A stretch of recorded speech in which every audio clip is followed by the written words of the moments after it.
महाराज जी, अपना मार्गदर्शन दीजिए। क्या भविष्य में इस दिनचर्या से शारीरिक और मानसिक स्वास्थ्य में बुरा प्रभाव पड़ सकता है, या मैं इसको ऐसे ही जारी रखूं, या एवं सुबह पढ़ने हेतु 2:30-3 बजे रात तक?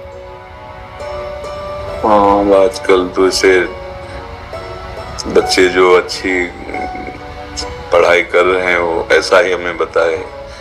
जब 9 बजे उनका शौच स्नान आदि, तो प्रश्न 9 बजे आप क्यों जगते हैं, तो उन्होंने कहा कि 2:30-3 बजे तक तो हम पढ़ते रहते हैं। तो अगर उसको ऐसा कर लिया जाए कि 11 बजे हम शयन कर लें, 12, 1, 2, 3, 4, 5, 6 घंटा हो गए, और 5 बजे उठ जाएं और फिर हम 9 बजे तक पढ़ाई कर लें।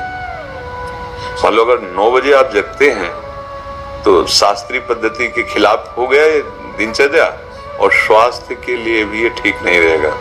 क्योंकि जब ब्रह्म मुहूर्त 4 बजे से लेकर के और 6 बजे के बीच में अगर शयन किया जाता है तो ब्रह्मचर्य हानि की विशेष संभावना होती है, और आयु, श्री, कीर्ति, तेज, इन सब की हानि होती, क्योंकि जगत को प्रकाश देने वाले भगवान नारायण सूर्यदेव पधार रहे हैं, हम सैया पे सो रहे हैं।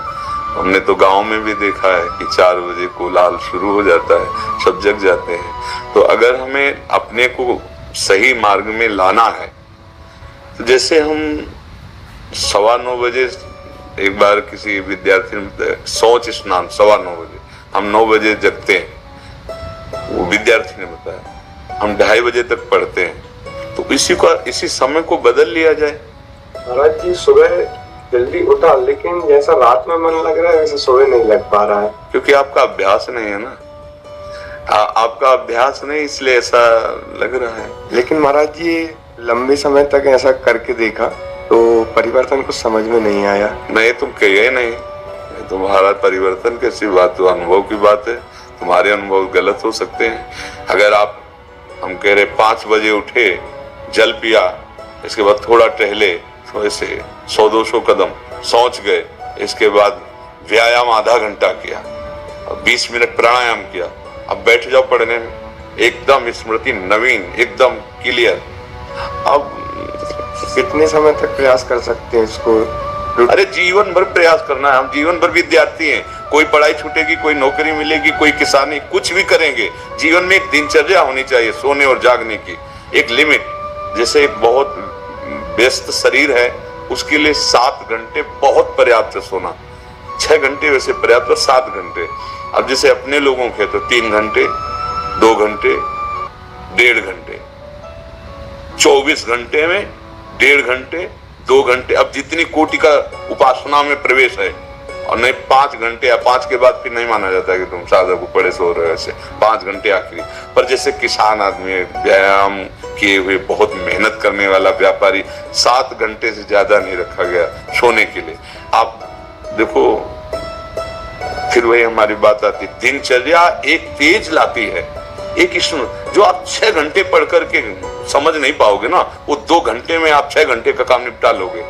आपकी तेजस्वी बुद्धि होगी, आपकी प्रवीण बुद्धि होगी, आपके अंदर पावर होगा। अब ब्रह्म मुहूर्त में शयन कर रहे हैं कि 9 बजे जो नहाना है वो एक ऐसे खिलवाड़ मात्र है। आप 4 और 5 के बीच में उठे और स्नान किया, व्यायाम किया, 1-2 किलोमीटर दौड़ लगाई, थोड़ा प्राणायाम किया, फिर आप पढ़ के देखो। पर अभ्यास, अच्छा सात्विक भोजन, कुछ दिन अभ्यास। अब जैसे अपने लोग 1.5 या 2 घंटे एकदम फ्रेश, क्योंकि बचपन से अभ्यास किया, पूरा जीवन हो गया। अब उसमें 1.5-2 घंटे में आती है कि नहीं आती, कई 3 हो जाते, नींद नहीं आती। तो अभ्यास अगर किया जाए तो बहुत सुंदर दिनचर्या। हम तो कभी ये नहीं कह सकते कि सूर्य उदय हो रहा है आप शयन कर रहे हो, ये ठीक नहीं। कभी ऐसा हो जाए अचानक, वो बात अलग, लेकिन दिनचर्या ऐसी, आप 2:30 बजे तक जग रहे हैं, फिर इसके बाद आप, तो आपके स्वास्थ्य में भी फर्क पड़ेगा, आपकी बुद्धि में भी फर्क पड़ेगा, आपके तेज में भी फर्क पड़ेगा। आज हम बुद्धिमानी समझ रहे हैं धन कमाना, केवल भोगों को भोगना बुद्धिमानी समझ रहे हैं। यही बुद्धिमानी मानी जाती है। जैसे आके प्रश्नकर्ता ने प्रश्न किया था कि हम ऐसों को तो जो मांस खाते हैं, शराब भी पीते हैं, और अपने मतलब टाइम से यही टाइम 11 बजे जगना, ऐसा खूब ऐश्वर्यवान है, खूब मौज मस्ती से रहे हैं, उनकी कोई परेशानी नहीं है, ठीक है। इसे तुम सुख मौज मस्ती समझ रहे हो। कुछ दिनों बाद शरीर छूटेगा, इसके बाद क्या रह गया? हर चीज यहीं रह जाएगी। ना तो तुम्हारे पास जितेंद्रियता है, ना भगवान नाम है, ना सत्य है, ना धर्म है, बचा क्या है? आए किस लिए थे? मानव जीवन केवल इसी के लिए। तो जितना तुम्हें डल्लभ के गद्दे पर आनंद मिलता है ना, सुअर को कीचड़ में मिलता है। जितना तुम्हें अपनी भार्या पे, उतना उसको अपने संभोग में मिलता है। जितना तुम्हें अपने बच्चे प्यारे, उसको अपने बच्चे वैसे ही प्यारे। जितना तुम्हें सांसारिक सुख, वो वैसे बिष्ठा।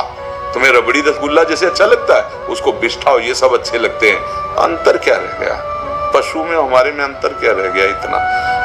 हमारा जीवन आध्यात्मिक जीवन, हमारा जीवन भागवतिक जीवन, समाज सेवी जीवन, तेजस्वी जीवन, भगवत प्रिय जीवन।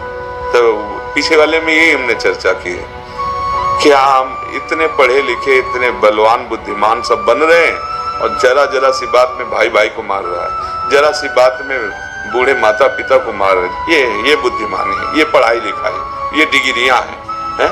अरे विद्या विनयम ददाति। अपने माता पिता को भगवान समझकर उनकी आज्ञा, जो आज्ञा, ऐसा कितने बच्चे हैं जो अपने माता पिता के पैरों रोज छूते हैं। साक्षात भगवान घर में बैठे हुए हैं और उनको अवहेलना। ये पढ़ाई हमें तो नहीं समझ में आ रही, क्योंकि विद्या का प्रभाव होता है विनयम ददाति, विनयशील, संयमी, जितेंद्रीय, धैर्यवान। वो तो बातें समझ में नहीं आ रही। क्यों? अब आसुरी बुद्धि बढ़ रही है, जिसे कहते राक्षसी बुद्धि।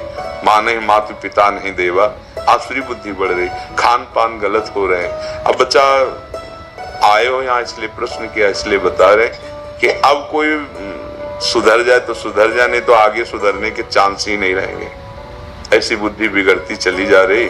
शास्त्र आज्ञा करता है 11 बजे के पहले ही आहार हो जाना चाहिए।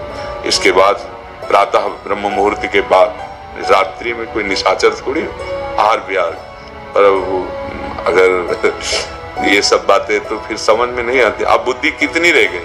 भोग भोगो, खाओ पियो, मर जाओ, बस इतनी रह गई है। आप देखो ना, किसी प्रकार से धन आना चाहिए, वो इन किन प्रकार कैसे हो। बहुत पढ़े लिखे हैं, लेकिन सभ्यता, नम्रता, धर्म, सत्यता, पवित्रता एक लक्षण नहीं दिखाई दे रहा। सुंदरता दिखाई देगी, बनावटी बाहर की, पवित्रता नहीं होगी।